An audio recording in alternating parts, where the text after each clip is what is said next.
What's up, guys, and welcome to another episode of the Powerhouse Mentality Podcast. I'm your host. I'm Caitlin Kenneth Smith, and on today's podcast, I have an absolutely incredible conversation with my friend Joey Shearer. Now, Joey has been a client at Hidden Summit for just about 2 years, working with my coach, Eric, and has completely taken control of his life.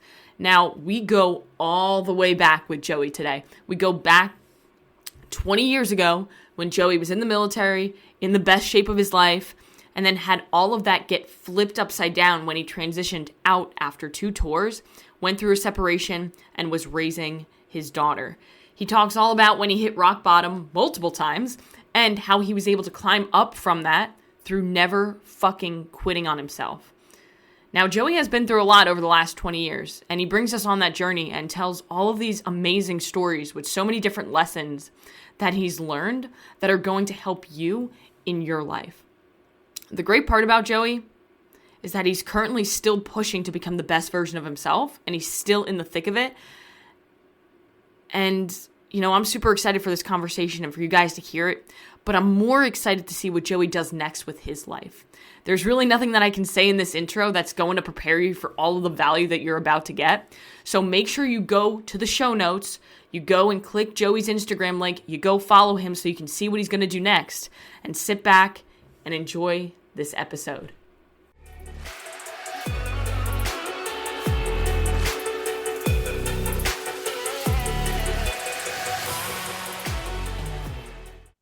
What's up, guys? So I have my friend Joey here, and I'll let Joey introduce himself, but, based on his Instagram bio, I was just talking to him about this. All that I know is that he's a veteran, a dad, and an Urban Viking, but I'll let him kind of tell you who he is, and then we'll figure out how he got here. So, Joey, welcome to the show. How did you, or who are you? Just tell the people a brief intro on yourself. You pretty much said it all.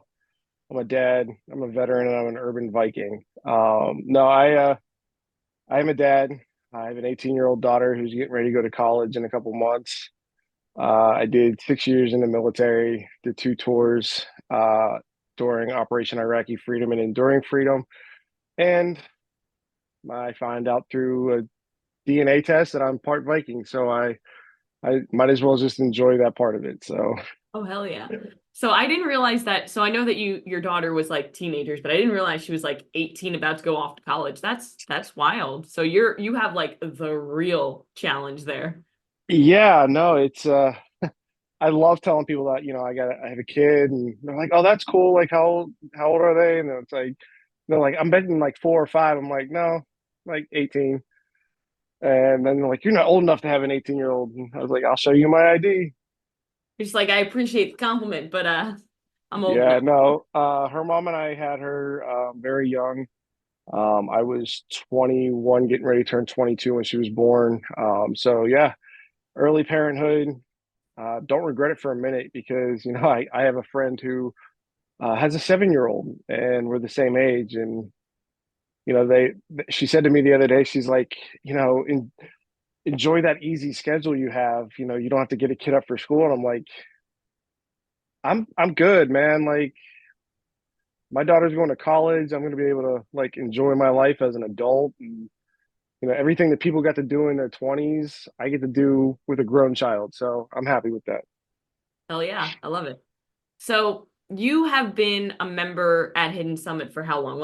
When did you start Hidden Summit? Because that's obviously Uh, that for those listening, Joey is a Hidden Summit client and he's seen incredible success. And we met face to face at HSRC over the summer. But yeah. how did you find Hidden Summit? Um, just basically like everyone else. I mean, we live in the world of online now.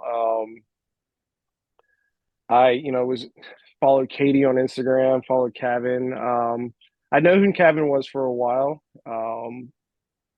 Being that I'm a first form product user, when Mm-hmm. he was named as the elite athlete that year, started following him, more closely. And then it's like, you put 2 and 2 together and like, oh my God, like they work together, they know each other. It's like, Mm-hmm. so I started following more closely, became a part of the Facebook community. Yeah. And then I was kind of touch and go there for a minute, and then I joined the Jack by July in June of, was it 21? I 20, want to say 21 because I think that's when like all the coaches kind of joined in and we had like the biggest I Jack by July. think I think that's what it was. Honestly, I don't remember. It might have been 22. Um, but yeah, so Eric became my coach right out the gate. And firsthand, what it is to have Eric as a coach. So Literally sh- no bullshit is is it allowed. really is. Like we spent Jack by July just kind of getting to know each other a little bit. Spitballing ideas back and forth. I was following it was Watify at the time. The Hmm. Watify workouts, the cardio, the strength and conditioning stuff. I was I was working uh, a little outside of the city of Pittsburgh. And there's like one of those like bang and clang kind of gyms, Yeah. where it's real dark and dingy, and the kind of where if you want to be a bodybuilder, kind of that's where you go. Like you don't go to a Globo gym, and it's not all bright and fancy, and it's like, okay, yeah, you're gonna fucking sweat here. Yep. And that's what I did. I crushed, in my personal opinion, I crushed Jack by July. Went on vacation like the first or second week of July that year, and I was like feeling really good about myself. I actually ended up hurting my shoulder during Jack by July, and I took some time off, and like I wasn't paying attention because I hadn't heard from Eric for a while, and I was like, what's going on? And I had a conversation with him, and he was like, yeah, like it was like the 1 month and done kind of situation. I was like, oh, okay. So then I had a conversation with Kevin. It was just kind of, what do you want? When do you want it? And that's the beginning of the end, essentially. Um, I joined. They kind of made my entry date the beginning of June. So all in told, it's been almost 2 years since I've been a part of Hidden Summit in that community. So yeah, it's been a journey. It's a long, strange trip, but it's been fun. Yeah.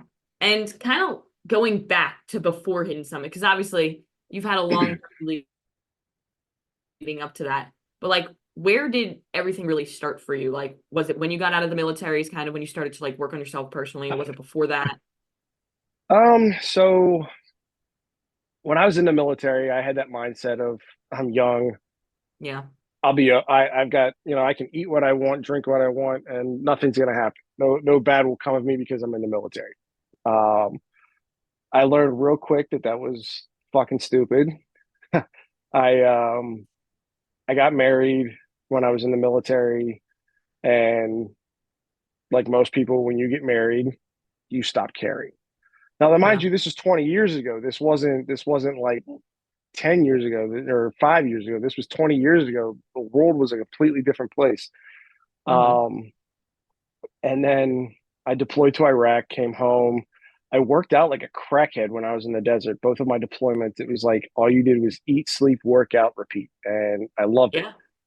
Um, and people all tell me all the time, because I say I miss it. I miss being in the desert. I miss being forward operated, and they're like, why? You're crazy. Like, it's like, do you realize how simple it is over there? As complicated as it sounds, it's very simple. Like, you go to work, you eat, and you eat at the chow hall, and things are kind of pre portioned as to what you get. Yeah. And then, so both of my times I was over there, I lost a bunch of weight, gained a lot of muscle. Um, and from that point on, I was like, yeah, cool. Like I joined the 250 club, which was back then, that was a thing where it's like you're bench pressing 250. You're, it was kind of a challenge. Like they had t-shirts and everything. It was like 250 member.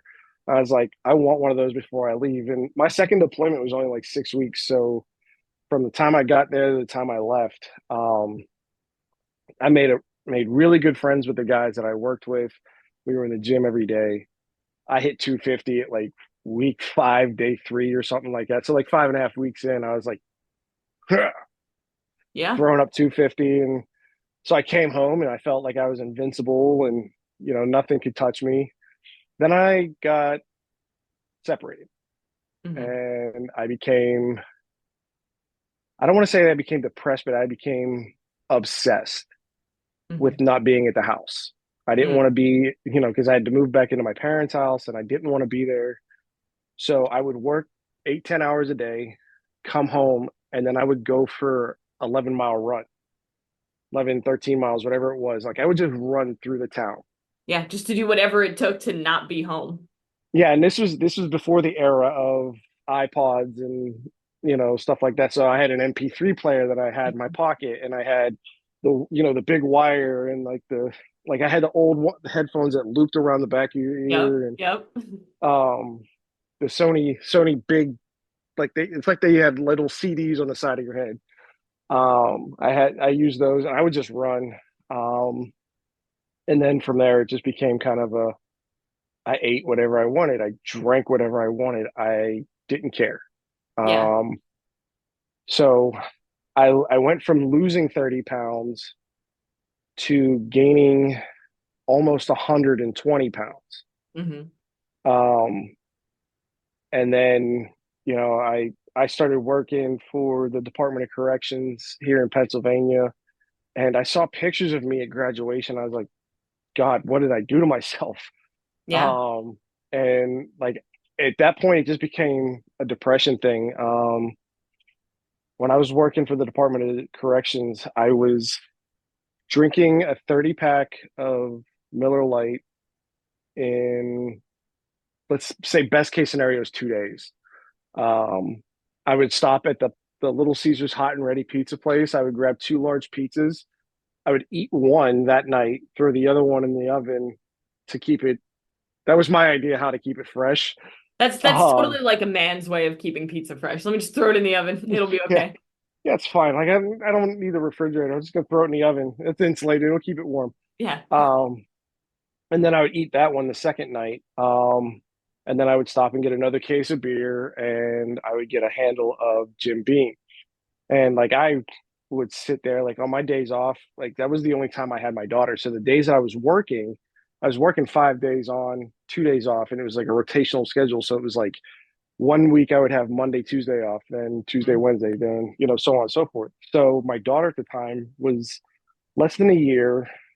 Um, and so the time that I had with her, I made it a point that I didn't drink when she was around because I lived by myself. I didn't want to have anything happen to her. Right. So I was selective as far as my alcohol abuse was concerned. Um, and like I said, this was in the point of I gained 120 pounds Yeah. And essentially. that happened over like a very short period of time too, it sounds like. Very, very short period of time. Yeah. I came back from my second deployment and I went straight from my deployment into the DOJ, or DOC, not the DOJ. That's a different department in the government. Um, and yeah, once I had that freedom, I was by myself. I did what I did, and I instantly, like, I regretted it. Mhm. And I was probably like 6 or 8 months into the job. Um, and I remember it was like a day in like May, and I had the windows open in my place. I was holding my daughter. It was just this beautiful, perfect day. Yeah. And I looked down at her, and she's sitting there, these big blue eyes, and eating a bottle. And I just started weeping, like uncontrollably crying. And thankfully, she had fallen asleep while I was feeding her because I went and put her down. And I spent probably the better part of an hour and a half just like ugly crying, like Yeah. disgustingly ugly crying. And literally from that point, I stopped drinking. I stopped completely. I didn't touch alcohol again for probably 2.5 years after that. Damn. That's intense from going from like such a height to like Yeah, cold turkey. What what in that moment made you say, you know what, fuck this, I'm not doing this anymore? Was it just like it enough? was. So let's backtrack a little bit. My Yeah. my birth father was an alcoholic, Mm. or not was, is an alcoholic. He chose. alcohol and drugs over his family every day of the week and twice on Sunday. Um, and that thought kind of crossed my mind, and it scared the ever living fuck out of me. I said to myself, I said, I can't do this. I can't continue to be this person, and I have this amazing little thing that is depending on me to be the best dad that she deserves. Mhm. So it was at that point that I had stopped drinking. I was still treating my body like an amusement park. I ate whatever I wanted and, didn't care. Um, so yeah, fast forward a couple of years. At this point, I'm like 28, 29. Um, and I had a genuine passion of becoming a firefighter. So I I started doing what everybody in the fitness industry does, beach body. Yes. We've all been there. Uh, 21 day fix. And I went down the rabbit hole. 21 day fix. Did what was the Pilates one? I forget which Mhm. one what that was called. I I did haven't done the that one. I did like I did P90X, I did Insanity, like all the Insanities, and I did like this fucking Body Beast one. I did the Body Beast one too. Like And I even had the hoodie, oh, the zip up you went in. hoodie. I was a coach. Oh yeah, me too. Me too. I had Um, no idea what I was doing. Nothing. and people were like, "What'd you eat today?" I was like, "I had my red, I had my green, I had my yellow." So I was like, "Yeah, and actually, you know what? I'll say this. We laugh now, but when I did 21 day fix, I lost 60 pounds. Yeah. Let me tell you, it is a Um, great way to like spark something, like, just to get somebody interested in like, oh, this yeah, is attainable. I can do this. Is it very sustainable? Maybe not. It's more of like a maintenance program too. A lot of the programs yeah, can't really progress from them, but it is a great starting spot. It's better than it sitting on your is. couch drinking your life away, you know? Yeah, exactly. And that was kind of my mindset at that point was, okay, I started something. Hmm. Um, and so, putts around in the gym, not really, again, kind of like, you talked to, Kenzie a couple of days ago, Pinterest workouts. Yeah. What can I do in the gym?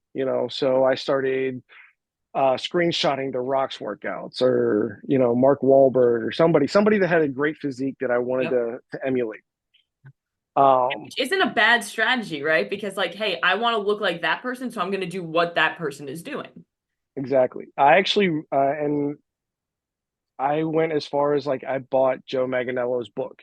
Hmm. Now, for those of you who live under a rock and don't know who Joe Manganiello is, he's actually a guy from Pittsburgh, um, who is a movie star. Was in Spider-Man, obviously the infamous Magic Mike movies, countless other things. Hmm. But he's a big guy. Um, and then for those who don't know, I'm a very large individual. Um, and so I was like, okay, well, maybe this is more kind of my style. So I started reading his book and trying to do his workouts. However, I wasn't eating Yeah. appropriately, which, in fitness, we both know that's a huge factor in how things turn out. You can push all the weight you want, but if you're not eating appropriately and accordingly, you're not going to do anything, revolutionary. Yeah. And at this point, was not eating appropriately, is that like I'm not eating enough? Or is it like I'm just eating like shit and not caring? Because there's like Yeah. so many different ways. Yep, that one. Yeah, it was more like I'm eating like shit and not caring. Like it was like, oh, hey, let's go celebrate, this specific event, and we're gonna go get Fiore's Pizza. Which, if Yeah. you've ever been to Pittsburgh, Fiore's Pizza is a staple. It's a must. And when I say it is the most popular pizza in Pittsburgh on Friday and Saturday nights, you have a 2 hour wait to get your pizza. And if you know because then you're calling at 5 o'clock.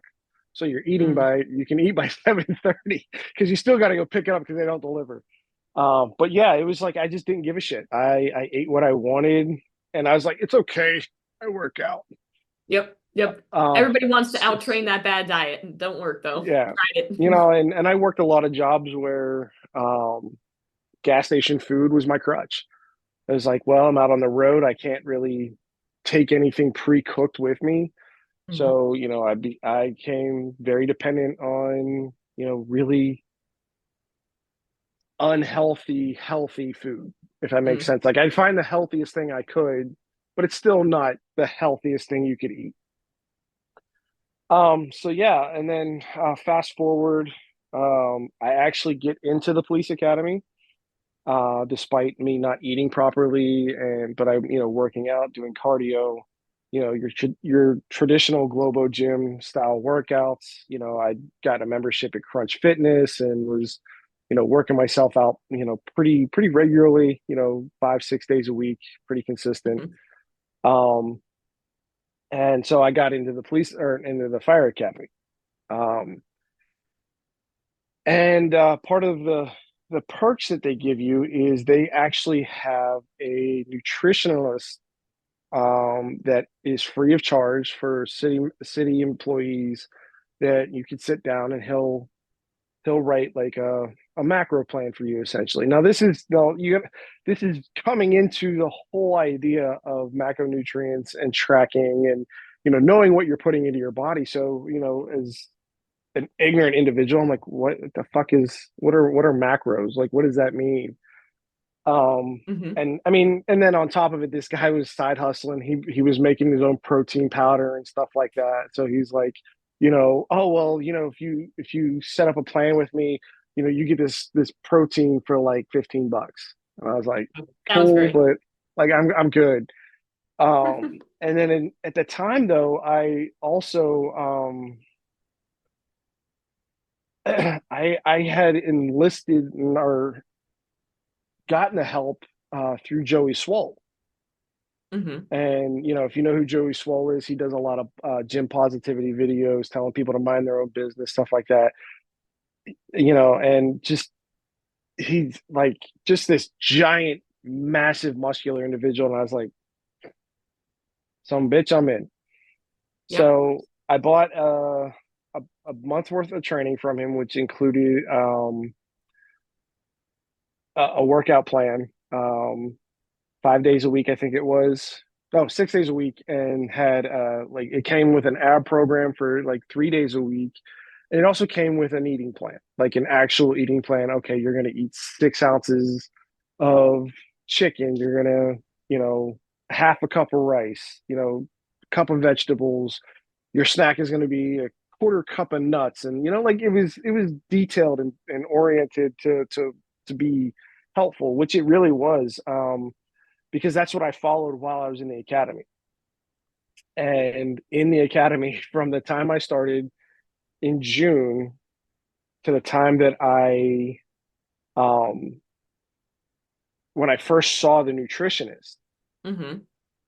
I had lost 25 more pounds on top Yeah. of that. So it was like, okay, I was believing in myself and trusting myself through this process. I was meal prepping and doing everything that I was supposed to do, but I didn't think that I was doing everything possible. So that's why I went and talked to the nutritionist. And then, long story short, I got into an altercation with a fellow recruit, and they ended up pulling me out of the academy literally halfway through. I Yeah. had done the hardest test of any first responder in for the city of Pittsburgh to be a firefighter. You have to pass the national EMT test, not just Pennsylvania, but the national test. And it is 6 weeks of intense studying and um, hands-on training. Like you have to know how to do a pulse ox and do a physical, blood pressure test. And okay, well, what if you have a suction wound? What do you like? You had to know what you were doing. It wasn't just a book test. Like you did the practical stuff on top of it. Yeah. Busted my ass, got it done, and they're like, "Yeah, no, we're gonna pull you out because you pulled a chair out from underneath somebody while they were sitting in it, not sitting, getting ready to sit, while they were sitting in it." So yeah, that fucked me up pretty good. Yeah. And I was at that point, I said to myself, I have to start making some changes, and I put myself into therapy. Went and got counsel from my religious leader at the time, and contacted the VA to take advantage of my healthcare services that I generally usually don't do unless it's an emergency. Right. So put myself through therapy, and I'm talking like the better part of, I'd say the better part of 2.5, 3 years, consistent therapy. That's kind of when I really got into the personal development part of my life as well. Reading books to better myself, applying things that I was reading, that all that kind of stuff. But through all of this, I said, okay, well, I have to have an outlet. So if I'm frustrated with something, it's not me just stewing in it. So Yeah. I committed myself to working out again. I was like, you know what? I kind of enjoyed doing it. I had dabbled in CrossFit before I went into the academy. I had, that's kind of what they were doing in the academy, was a CrossFit-esque style workouts, because they want you to be functionally fit and not just fit. Yeah. They don't want you to just be strong. They want you to actually be able to be mobile. Be flexible, yeah. Like, why wouldn't they want you to be able to bend into like small crevices, at 6'2" and 230, whatever I was at the time. So Yeah. yeah, I started working out again, and I was like, well, I want to get the most out of what I'm doing. Lo and behold, first form. It I always had done comes some. up some. How did you find First Form anyway? That's always a fun story. So I honestly, I was just doing a Google search for supplements. Okay. Um, like, like I knew the fundamentals of what I was looking for. Like, I was looking for protein. I was looking for, pre-workout. I was looking for, all the stuff that, you generally look for. And so the one day I was searching, and, I was like, okay, like I've looked at Redcon, I've looked at BPI, I've looked at all these other brands. And so, general curiosity, I saw this, what it was like 1P, one form. I said, what is this? So I clicked on the link, and um in the old website, um and I still think if you do it on your mobile phone, it still pops up like, be a part of First Form or whatever it is. Yeah, like the Legionnaire program and stuff like that. Yeah, so I clicked on that, or not, like I clicked out of it, and literally the first picture to pop up on the website was Marissa Loren. Hmm. And I was like, why does she look so familiar? Well, I was a huge fan of the show Ink Masters, and I was like, oh my God, that's her. That's funny. And then literally the next picture after that was Derek White. Hmm. And I had been a fan of Derek White's for a while. I had started following him and Matt Best, Black Rifle Coffee, watching all the little skit videos that they did, and I was like, okay, okay, like this could be something worth looking into. So um, at that point, I did schedule a meeting or a call with First Form to be a part of the Legionnaire program, because I was like, well, I got nothing but time right now, might as well utilize it. Yeah. Um, and so yeah, I had my call with them, and got the Legionnaire bundle and all that stuff that just it was the book bag, and like the stack and all that stuff, the greens. And so I kind of dove into that, and had been pretty thoroughly invested into the First Form community ever since. I joined the athlete search more times than I can remember, and did the challenges and stuff like that. And I think my first challenge was, I want to say, the either the January or like the April challenge of 2018. Yeah. Wow. Yeah. So you've been a part of it for a hot minute. Yeah, so it was something that I thought that, okay, well, I have the right idea, I have the right mindset. But again, though, I wasn't utilizing the tools properly.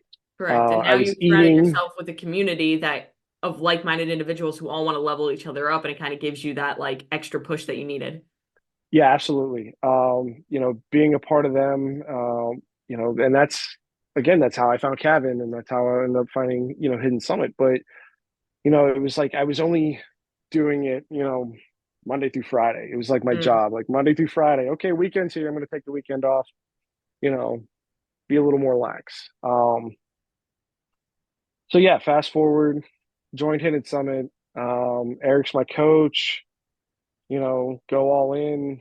You know, I met you. You were one of my coaches during a challenge. Yeah. During Um, like team I think challenge. it was a step challenge in September. Yeah, I think it was September one year. Yeah, yeah. And then you were my, team leader or coach or whatever you want to call it then. Um, and at that point, I was traveling for work.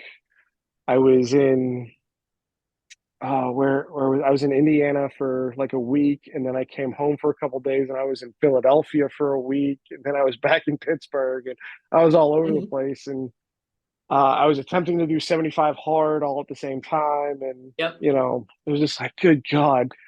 And then yeah, and I was actually cruising through 75 hard. It was the longest I'd made it through 75 hard to that point. I had started doing it for all the wrong reasons. Because everybody else was doing it.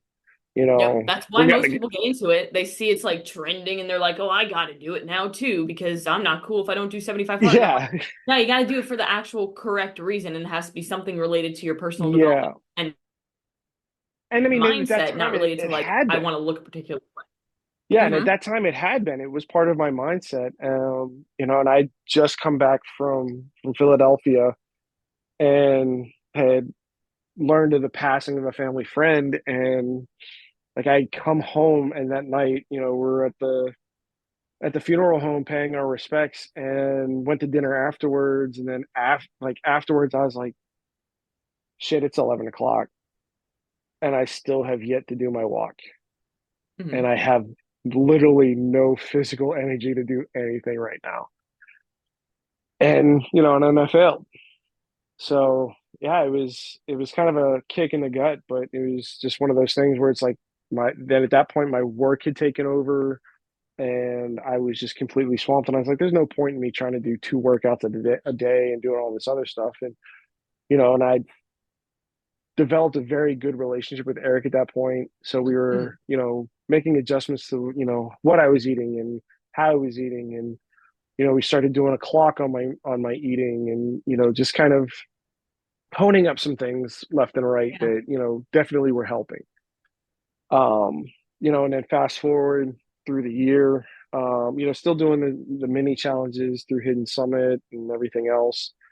Um, and then June comes, and I said, I'd already bought my ticket for the Hidden Summit retreat. Hmm. So I was like, okay, I want to be my absolute best by the time I get there. So I think it was like June 5th or whatever it was. June 5th till like a week before was exactly 75 days, whatever it was. Yeah. So I go all in. I'm eating clean and properly. I'm food workouts a day. Like I'm getting up hella early and taking the dog for a walk, and then I go to the gym after work, or vice versa. I go to the gym first and then take the dog at night. And I was cruising, and then for me, I call it D-Day. I got unexpectedly terminated from my job, which was a huge blow to me. The people who terminated me, they gave me their reasons, which I think is absolute and utter horseshit. But that's a different conversation to have. I then later found out that the guy who I originally replaced was on a do not compete clause, and his clause expired 3 days before I was terminated, Hmm. and he's been there ever since. So it was like, cool, appreciate it. Interesting, interesting turn of events there. Yeah. So during all this too, on top of doing 75 hard and everything else, dealing with family issues where, I'm basically rotating in and out of my grandparents' house with my mom, my sister, my cousin to make sure that someone's at my grandfather's house with him. Because at this Hmm. point he's 98, had been living on his own for almost 6 years, and it just got progressively worse. So after June happens, we end up finding out that my grandfather can't live by himself anymore. We have to move him into a permanent facility. Hmm. And the worst news of all happens is they're selling our childhood home. And I was like, good God, could anything else get any Like worse? stack on stack on stack of shit. It really was. It was just like the world just kept digging my hole for me. And I was like, what the Yeah. fuck? But during all this, I was still just kind of digging into myself, and more is like, you know what? If I concentrate on what I want to do right now for myself personally, this is what's going to get me through this whole endeavor. Hmm. And so, lo and behold, I finally, after 15 attempts, finished 75 hard. And I was like, I feel fucking amazing. Like, I Bet. can't get any better than this. And then 5 days later, I'm on a plane to Naples to hang out with all of you beautiful faces. And we get to the hotel, and they're like, "Hey, we've got about 2 hours before we're doing this first gym workout."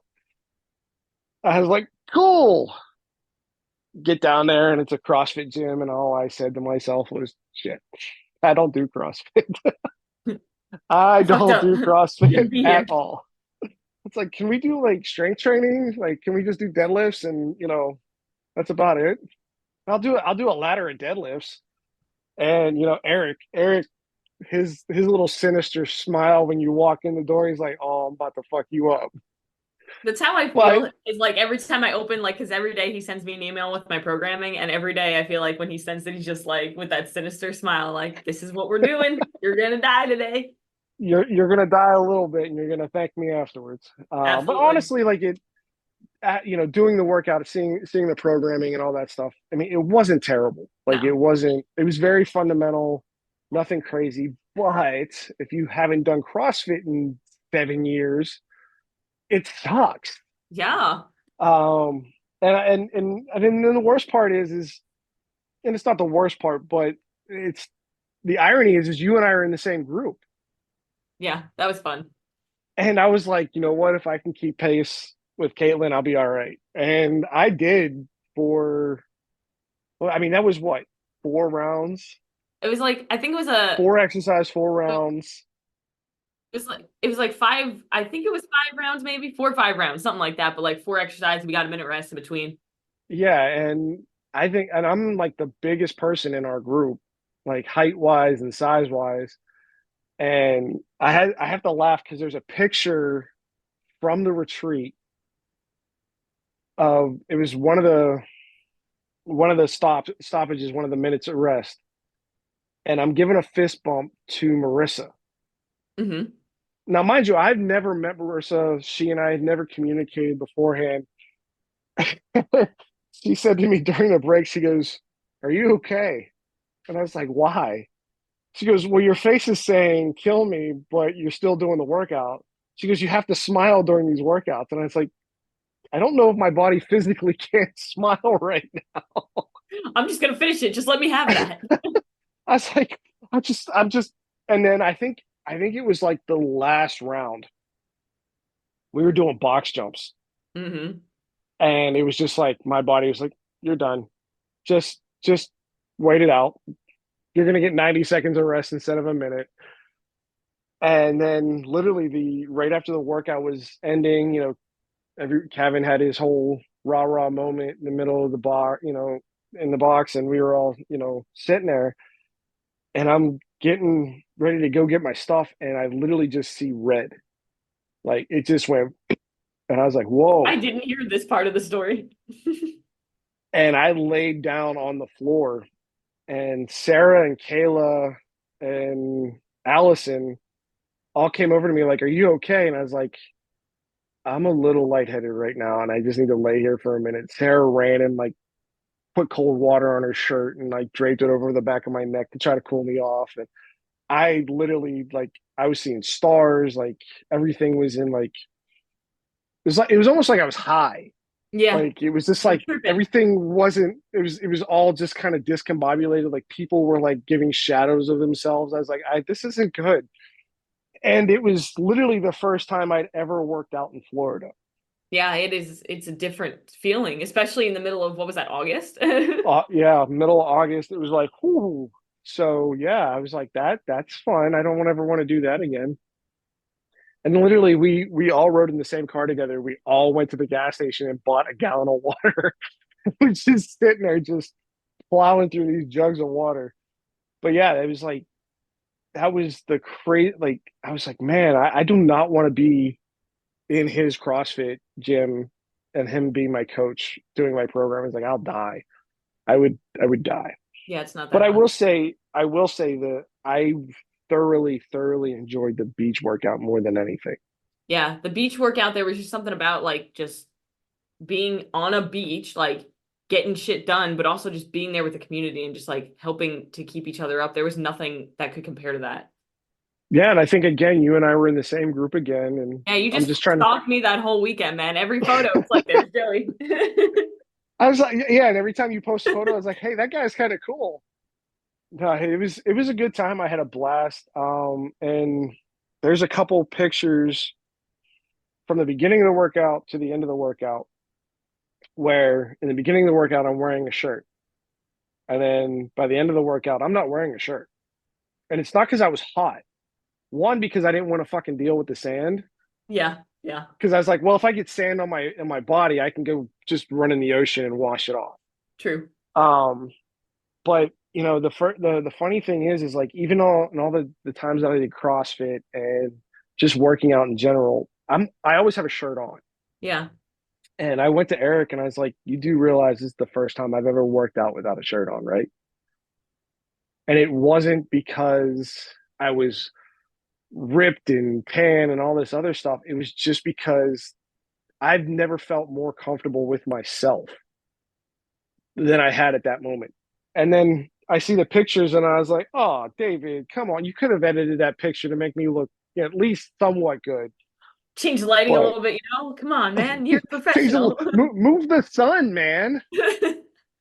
But no, I thoroughly enjoyed that weekend, and and I hope the people that are going this year have the just as amazing time as we did the first time going down there. But I loved who I was at that point. Yeah. And that's so Uh, incredible to go through that entire journey and then come to that beach workout and be like, wow, I'm able to take my shirt off because like I'm okay with who I am. yeah, and yeah, and then I forget who my workout buddy was throughout that whole cycle we did. Um, but he was like, we were doing the shuttle run and Mm-hmm. the sandbag cleans, and I was like, I'm sitting there like I'm just kind of in my zone, just going.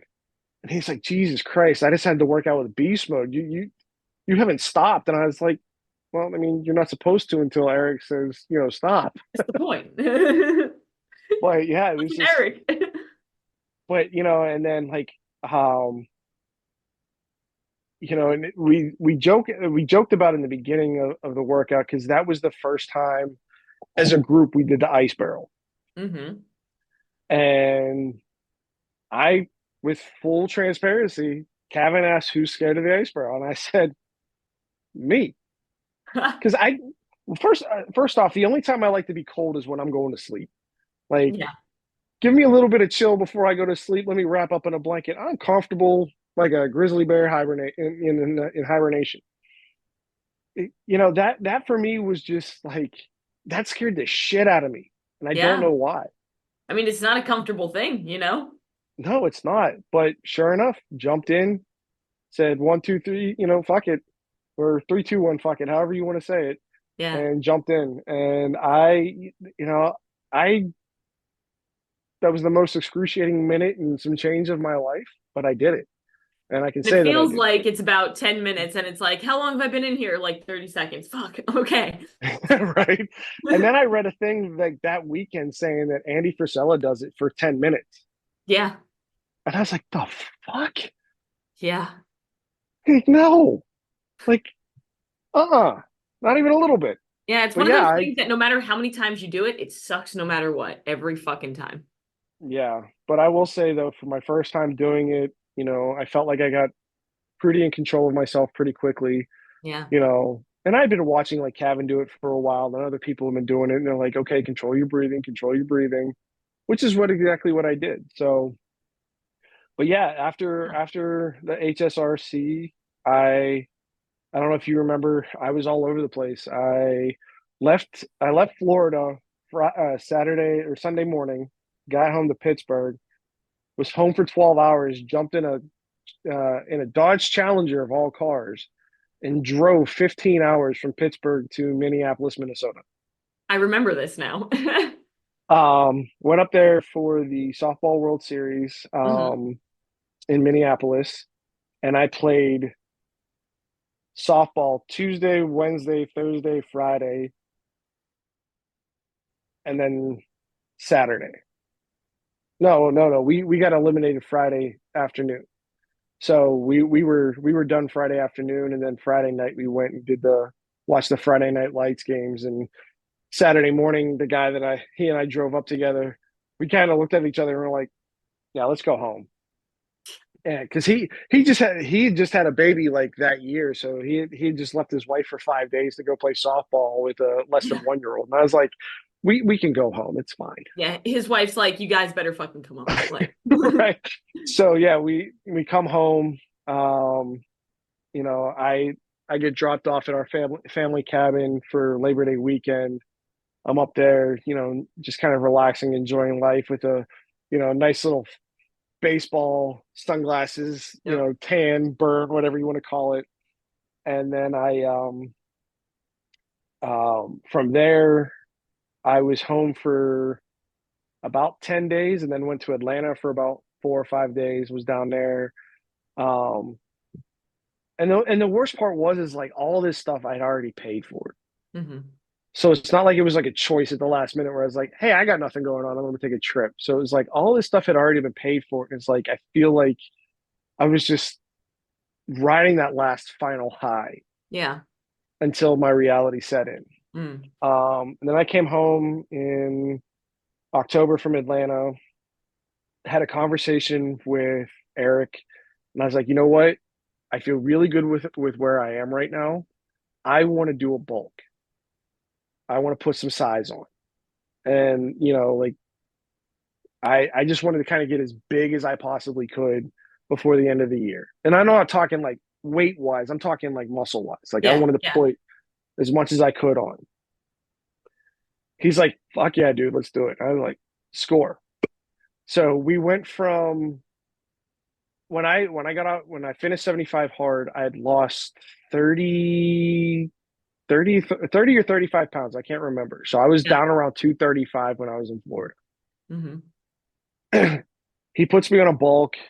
I'm eating like crazy. I'm lifting like crazy. And I'm talking like I'm lifting like 2 times a day for like 2 hours, 2.5 hours each time I'm lifting. Yeah. So I'm going pretty hard on myself. Yeah. But you're eating enough Oh, calories to be able to go hard on yourself. I want people to recognize that. A lot of people yes, puff yes. that one I up. am eating.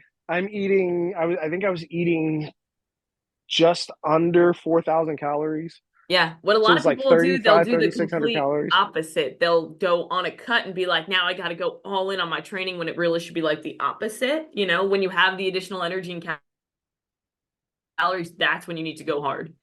Yeah. And then I'm six or 7 weeks into this bulk and I get the notification. Um Also, I should probably preface this that before I came to Florida, I didn't tell anybody. I took the Pittsburgh police written test. Right. Because for some reason I have this undeniable urge to want to serve the people that are around me. Yeah, very clear. Hence being a veteran, wanting to be a firefighter. Yeah. So I took the written test, and the written test, I ended up scoring the highest I've ever scored on any type of civil service test. I was number 7 in the city, which, some people are like, that's whatever. For me, that's fucking amazing. Like, I'm Yeah. not a good test taker. That was fantastic for me.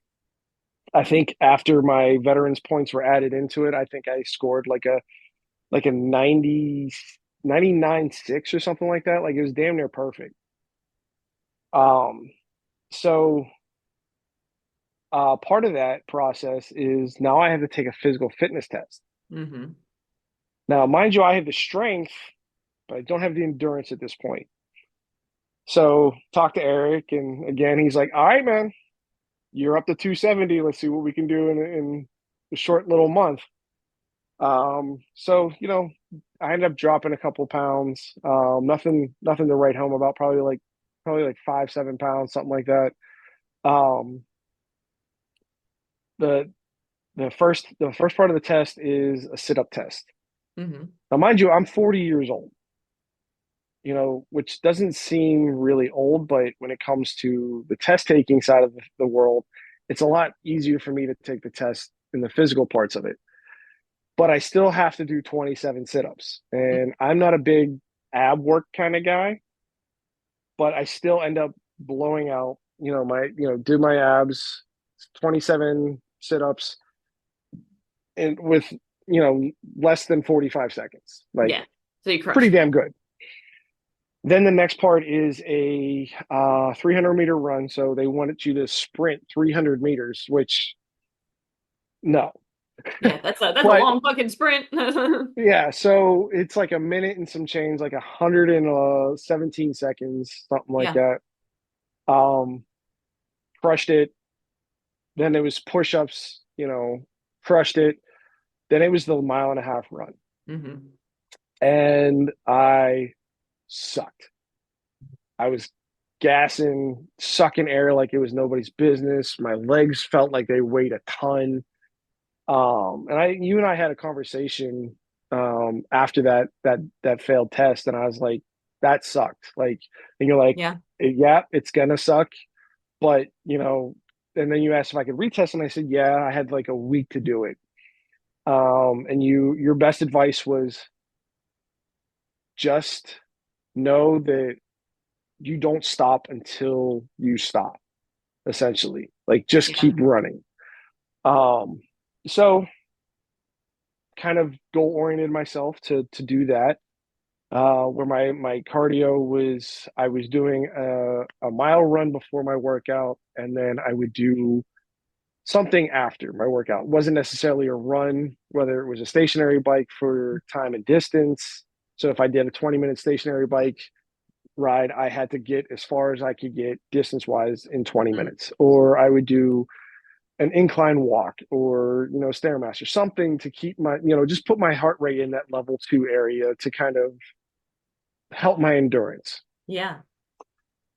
Week later, go back, crushed everything, push-ups, sit-ups, the sprint, and then the mile and a half run came, and I'm like this, like, my nerves are got the best of me. I'm shaking. I want to throw up, pee, and shit myself all at the same time. Yes. um and and the funny thing is like, there was 9 people that came to do this retest that day.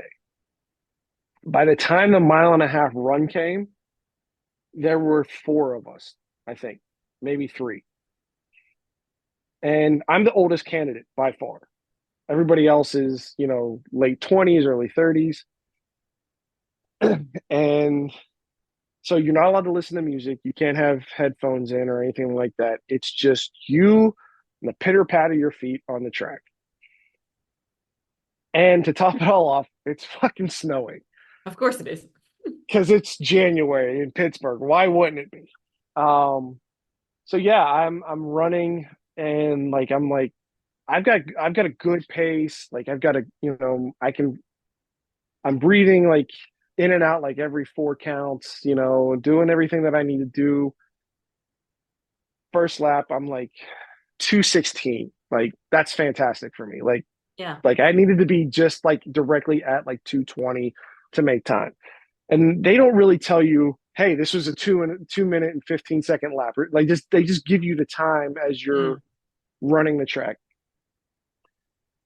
And the first time I did it, I stopped so much, like like sucking wind and like walking, like I knew that I wasn't gonna pass. Mm. The second time I ran this, I didn't fucking stop.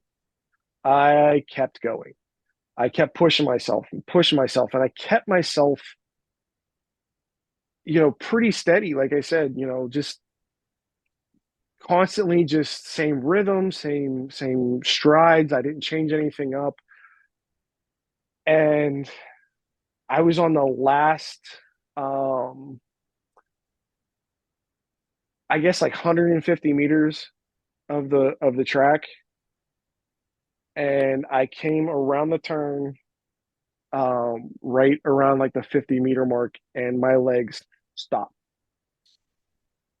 And had that not happened, I would have beat the clock by like probably like 5 or 6 seconds. Yeah. But like my legs, I could not get my legs to move, and Mm. they were like, they called out 10 seconds, and I was like, you gotta be kidding me. Like it was the most detrimental thing to me at that point, and I was like, Jesus Christ, like all that work. But I can say that as much as I was disappointed in the result, I wasn't disappointed in myself because I didn't Yeah. give up on myself. Like I did the work, I knew where I was at, and I gave myself every benefit of the doubt to do what I needed to do, and I did it. But my only sense of pride, had I passed, that would have been the most prideful thing. But like to me, the most prideful thing of that day, the takeaway from it was, I was the oldest candidate who got the furthest. Mm-hmm. The other two stopped several times and walked, and the other, 6 or 7 people, whoever it was, they did or didn't pass the sit-ups or the sprint or the push-ups or whatever. I got all the way through except for those last 50 meters, and I was like, God damn it! And you It know was what? so Literally crushing. gave everything you had. So like you can't be disappointed at that, you know?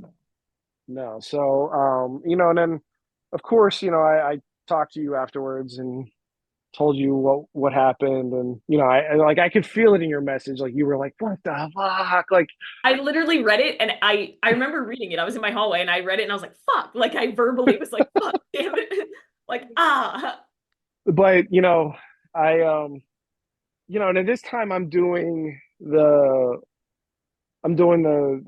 6 week challenge with Hidden Summit, and I'm doing Okay. the 8 week challenge with First Form at this point. Ah. So I did the buddy workout with Melissa Webb, Mm-hmm. and she and I have developed a very great friendship throughout this 8 week challenge. And you know I talked to you, I talked to her, I'd also talked to, I mean, obviously I talked to Eric, and I had talked to Sam Norman about it. Yeah. And all four of you all said the same thing. Well, what do you want? What is your ultimate goal? And basically it was just one of those things where I told you all, I was like, right now I'm prioritizing, coming to grips with what just happened.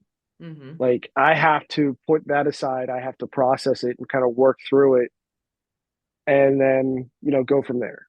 But the ultimate goal is to, like you said, this is what you want, this is what you're going to get, this is what you're going after.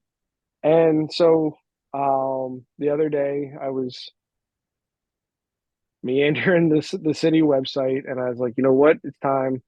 I reapplied to take the test, which I take on the 27th. I'm not really freaking out about it, because I've been there, done that. This is my fifth time, I think, taking the actual written test.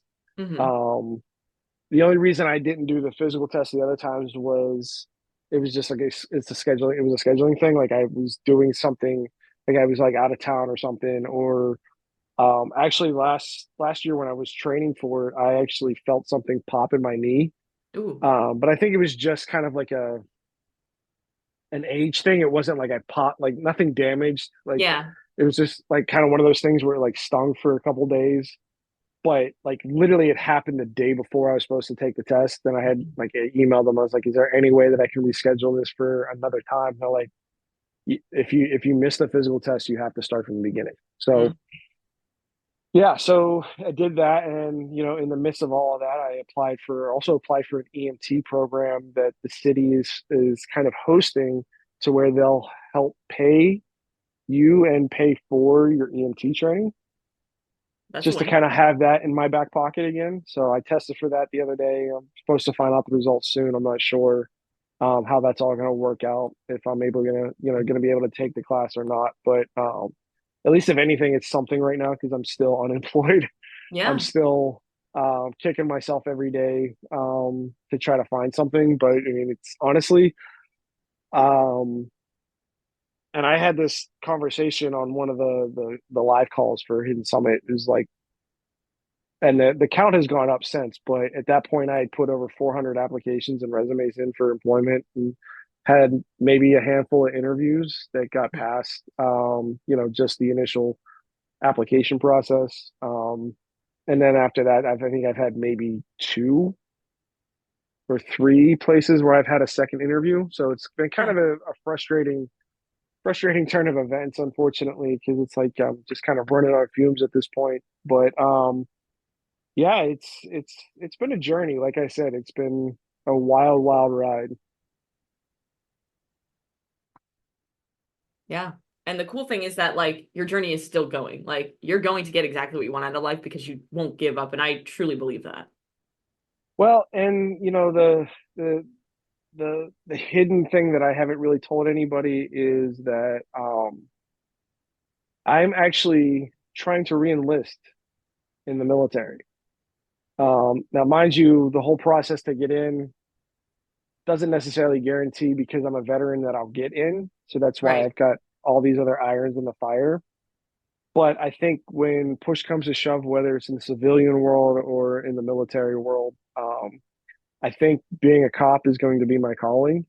And Hmm. I think ultimately I want to be a canine handler. Yeah. Um, One, because I've had dogs my entire life. Mine's kind of asleep right now, listening to me talk right now. But it's just there's a I feel like there'd be a pride about it, where it's like you get to have this amazing animal and train it from a puppy to its retirement, and be a part of that process, and be able to be effective, as not just as a person, but as a service provider, essentially, to be able to make a difference, not only in that dog's life, but other people's lives as well. So plus, I really think it's kind of cool to be able to just press a button, that dog will come, to your defense, like Crypto, the super dog. That'd be badass. And I think that would be like such a perfect thing for you too, because not only are you doing what you want to do when you're servicing the world and making it a better place in some capacity, but you're also like doing it alongside something that you're super passionate about with dogs. Yeah, but my little Boxador, who's 5 years old, will be 6 in June. She filled a very big hole for me. 5 years ago, I had to put down my first dog. Hmm. It was a pit bull by the name of Jock. It was a amazing animal. Um, I've not been physically diagnosed with PTSD or PTS, however you want to classify it now. But being deployed, I've seen and things that most people wouldn't understand how to fathom. Yep. I don't know if Stone's had to deal with any of that kind of stuff yet or not, He but hasn't been deployed yet, so but he's just been everywhere. But you know, I've had I've had cousins who have been in and who went to Iraq and like saw shit that like they can't even talk about. yeah. Well, I mean, and for me, like I kind of internalize all that stuff, because I don't want to really talk about it, because I don't feel like people would truly understand Hmm. exactly how I'm feeling and what I've gone Yeah. through. Like the 4th of July for me is the worst day of the year for me. Mm. And Yeah. it's not because, like, I can sit and watch fireworks. That doesn't bother me. It's all the surrounding little shit that people buy at like fireworks stands and then pop off at 11 o'clock at night when you're trying to Yep. sleep. Like that's the worst for me. But this dog was one of those dogs where like he connected with me on such a deep level um, that there were nights where I'd wake up and his head's pressed on my chest, Yeah. where he knew something was wrong. He just didn't know what it was. So he knew that I was having a dream. Um, like, and when I say I've had dreams, like I've talked about this in therapy. I was dating a girl back in 2007, 2008. It was right after my deployment. I was working like as a CO and so all that stuff. And she was in college, and I spent the night at her dorm room. Mm-hmm. And in the middle of the night, I don't know how and I don't know why, I woke up with her in a full rear naked choke, Jeez. gasping for air. Like her Yeah. face was beet red and just, and and I was like, okay, well, I'm not going to work for the rest of the week. So I called out for like 3 days, and I did a lot of like thinking and contemplating. And I said, I think it's best for my mental health if I don't work here anymore. Yeah. And, that's when I gave college a go. And um, like, ironically enough, I ended up dropping out of college because of the military. At that point, I was working in the guard. So it was kind of like the 2 weeks that they wanted to do that year was literally right in the beginning of the first part of the semester. And I was like, well, I'm not allowed to say no. And I got so far behind, I was like, I can't pick this back up. So I ended Right. up leaving college. Um, but I do have I did end up getting my associates through the military, which was in my career field. So it's nothing really impressive, but all the book time that I did while I was serving, it all went to at least towards something Yeah. that I did for 20 years. So yeah, it's my life has been very, very interesting to say the least. Hey, And we well, were I just mean, talking about the interesting is fitness good. side of the world. We're just talking Oh, about the fitness stuff. We're not even talking about like the family shit. Like yeah. Hey, like I get it, that man. that could be a whole different podcast. So The biggest thing though to take away is like no matter what shit you've been through, because you've been through shit, like we've all been through shit, and you've been the person who, maybe you've had a lot of setbacks, but you never fully quit on yourself. no, and I never will either, because if I quit on myself, that's gonna tell the one person in this world that means the most to me that it's okay to quit. And I don't want to do that to her because she deserves the fucking world.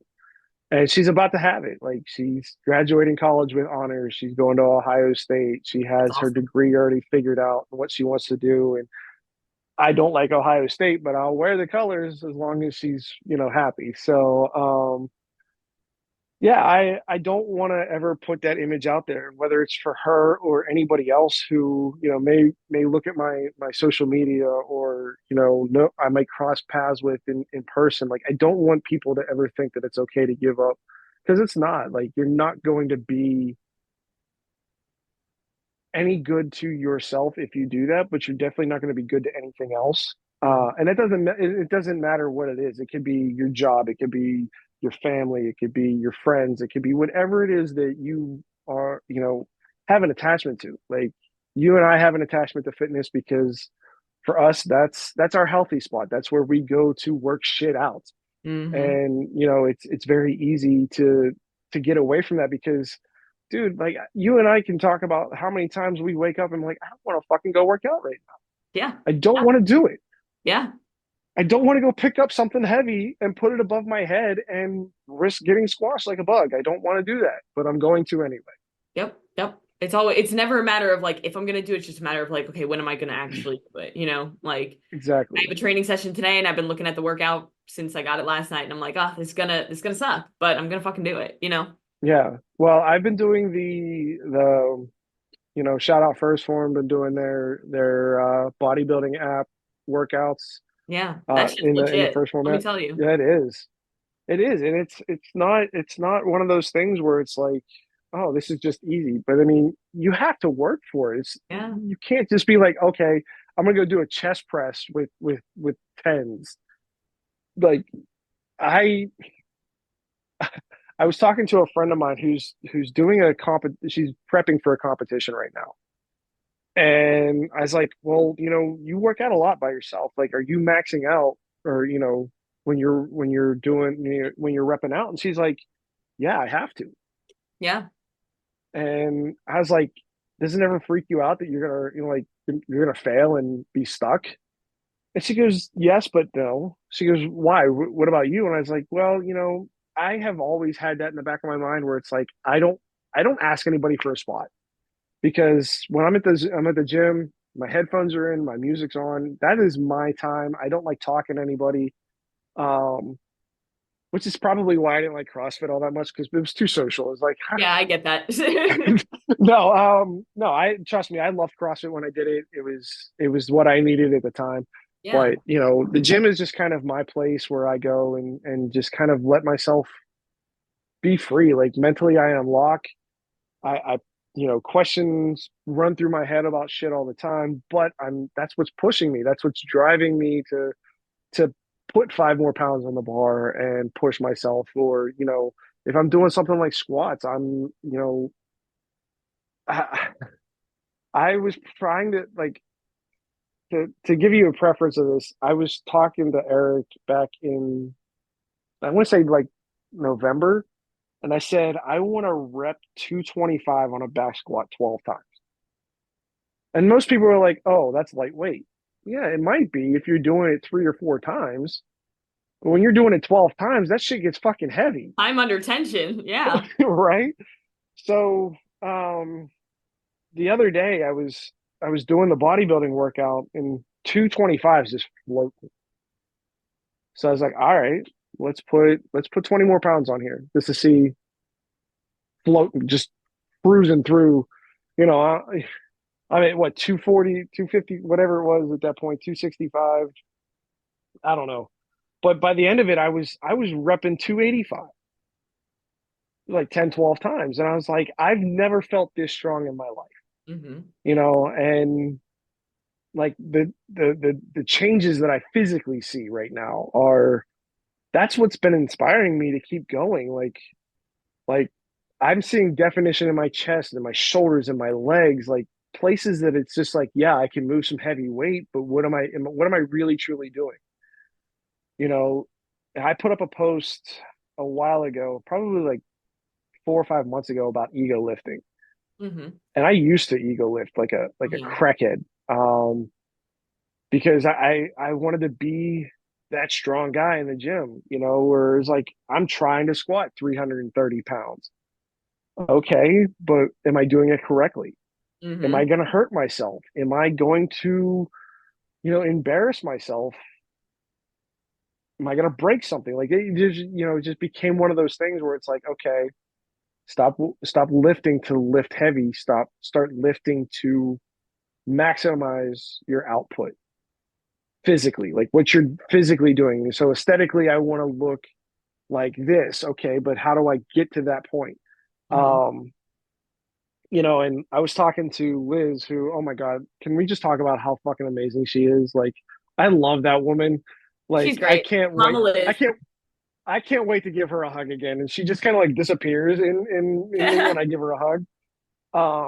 But it was my birthday. I put up a post for my birthday and I was sitting there and I had my hands like on the side of the cake. Hmm. And like in the picture, I'm just looking at it. I'm just like, I'm like baffled because like I can see like size in my arms. And I was like, where did this fucking come from? Yeah. Like, It's hard work. so, It pays off. it does. If hard work pays off, shout out Matthew Frazier. Yeah. But I'll say this to anybody, and as cliche as it sounds, and you hear it all the time, is just don't fucking give up. Like, you're not gonna, it's not gonna be easy. Like The Rock didn't look like that after a year of working out. John Cena didn't look like that after a year of working out. Vin Diesel, you get the point. Like they didn't get like that by a year of working out. Like I'm a huge wrestling fan. So like I know a lot of backstories on John Cena and The Rock and all these big names that you see pop up. John Cena started working out at 12 years old. Mm-hmm. 12. Mm-hmm. Mm-hmm. His dad got him a weight set for Christmas, started working out at 12 years old. By the time he was 15 or 17 or whatever it was, he looked like a grown man. But that's 5 years of training, Yep, that's consistent the shit people training. don't see, you know, and that's the That's the shit that shit that people they don't think see. it's like an overnight success. They think this person just got like hit with a luck, but it's not luck. It's fucking hard work, you know, It's and hard hard work. work produces better scenarios, you know, and that's Exactly. where that quote unquote luck comes from. Yeah, exactly. And, you hear it all the time that, like Andy Frisella says it all the time, and other people have quoted him. An overnight success takes 10 years. Damn right. So, are you willing to put the wrench to the engine and put in the time and make those modifications to become a supercharger instead of a stock engine? Like, Yep. do the fucking work. Like, it's not hard. And it pisses me off because I have people all the time, oh, I wish I had your dedication. I wish I had your drive. Mm-hmm. I wish this, I wish that. Okay, well, put down the fucking Pepsi and the McDonald's and go to fucking Sam's Club and buy some chicken and buy some rice and buy some veggies. Yeah, Take take a fucking action. walk. Like, don't stand there and sit here and say, oh, well, you look amazing. Like, I wish I had your dedication. I don't have dedication. I have a purpose. I have a drive. Mm-hmm. I don't like you and I talked about it over New Year's. I don't have a resolution. I have a goal. Yep. Like that to me is more purposeful than anything. Like I can sit here and say, cliched as it is, oh, I have a resolution for New Year's. I want to be jacked. Like, yeah, okay. But do you really have a goal? Like, is that your true goal? Is that what you really want to do? And I have a friend, Julian, Army veteran. We met playing kickball. Absolutely love the guy. He's one of my best friends. He was talking to me the other day that he wants to do like these two, like, I don't know if it's if it's like a dual sport marathon thing. It's like biking and running and stuff like that. And he's like, it might be too late to sign up. And I was like, well, have you looked? No, I haven't. Okay, Mm-hmm. so what's stopping you? I would love to do like a tough mudder, Yeah, yeah. but at the same time, like I haven't. It's not my purpose. Like I don't have a drive to do that. Like Yeah. Doesn't I want to serve you. work out. Yeah, it doesn't serve me. So yeah, I just think that if you have a purpose and not a resolution, you're gonna have a better chance of reaching your goal and hitting that that earmark that you want instead of sitting here making excuses. And to kind of caveat off that, like I said to the same to Julian the other day, I was like, I wish I had this drive 20 years ago. Mm. Like being in my mid 20s, early 20s, and working out with a purpose instead of well, I have to go to PT because it's mandatory. Like I wish I would have been able to go to the gym for a specific reason. Like, okay, I want to be in top shape. I want to be aesthetically pleasing. The military might not be here for the rest of my life to be able to depend on this. I could have transitioned into something else like modeling or acting or, something like giving myself options, Mm-hmm. but I painted myself into a corner of, oh, I'm not good enough because I physically am not willing to put myself through what I want Mm-hmm. or what I need to do to get what I want. Yeah. So, you know, to anybody who's, would take anything away from this, if your drive isn't what you want it to be for that specific purpose, figure out what your purpose is and your drive will come naturally. Correct. And that's such a great piece of advice. And I think the biggest takeaway is that, as well as just don't fucking quit. Like, Don't legit. fucking quit. No, no. And then I'll say this too is that, for those of us who have kids and that eventually will have kids, what we do you know, we might say it all the time. Oh, well, they're not paying attention. Well, they're fucking paying attention. Mhm. My daughter is, as much as I love her sarcastic wit is legitimately me. And it was like, where did this come from? Like, I thought you weren't paying attention to me. She's paying attention. Like it, and as much as she's her mom, she's very much me because the she said something to me the other weekend that just absolutely floored me. And we were talking about college and what's what and all this other stuff. And she was torn between Ohio State and Oklahoma State, which Mhm. either school would have been fantastic for her, no matter what. Like she was worried about the financial part of it. I get that, but she made the ultimate decision to go where she went.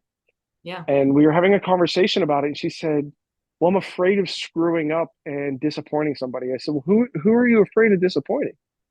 Who do you think is going to be mad at you if you screw up?" She's like, "Well, you and my mom." And I was like, "Who fucking cares? Hmm. You're an adult after you graduate high school. You're going to go make decisions that you have to defend. We're going to support those decisions regardless of whether we agree with them or not." So, for her to sit there and say to me shortly after that, "Well, my biggest fear is I'm afraid of failing." And I said, "I understand, but you need to fail in order to succeed. Like failure is part of the process. Failure is part of the hocus pocus brew that you need to have in order to get to that next level." So, to anybody who's starting out on their fitness journey, to anything that you're doing in life, do not be afraid to fail. You're going to fail. I fail lifts all the time. I fail things in life all the time, but I'm learning from it. If I don't know something, I read about it. I figure it out.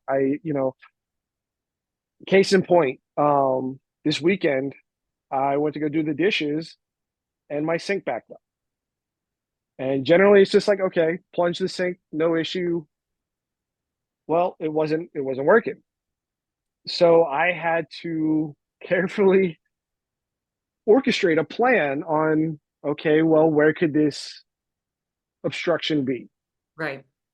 So started down in the basement, tore everything apart. No issues down here. Okay, well, let's come up here and get under the sink and disconnect everything under the sink. Okay, everything looks clear up here. Sure enough, and thankfully I put in a very easily accessible part in the plumbing. I dismembered everything and come to find out, so I eat a lot naturally. And when I say I eat a lot, I eat 4 eggs at a time in the morning. Yeah. That's a lot of shells. Well, the shells decided they were going to, have a nice little stand in. Let's put it that way. Yeah. And the thankfully, when I took the plumbing apart, they were just kind of like hanging out at the bottom of the pipe. And I took a snake and pushed it all the way through, and it finally all came out. But it was like 6 dozen eggs worth of shells had Yeah. just spewed out of this pipe. But I learned how to do all this stuff, so I didn't have to depend on somebody else to do it. Hmm. Because one, I can't fucking afford that right now. And two, if I can't do it, I'm going to figure out how to do it. Hmm. And we live in a world of technology where literally everything is at our fingertips. So why not take advantage of it? YouTube something, Google something. Like if you don't know how to work out, watch a video. I can't tell you how many times I didn't know how to do an exercise, so I YouTubed it. And again, shout out First Form in the app. They have on the workouts, they have an information button that if you click on it, it'll show you how to do the workout. Usually there's a video attached to it on how to do the movement, whatever it is. So you're not hurting yourself. Hmm. Information is power. Like you need that information no matter what you're doing. Fitness, life, owning a home, like shit Yeah. happens all the time. So don't be afraid to say, I need help, or ask for help, or admit to yourself that you need help. Because as cliched as it sounds, the dumb question that you is the one that you don't ask. Damn right. And I love So that. And I think that's a perfect place to end it because you've given so much fucking value and I'm so excited for people to hear this episode of the podcast. And I want to thank you again for coming on and sharing your story because I know it's never easy. absolutely. But, guys, go out and do one thing that's going to take you one step closer to where you want to be.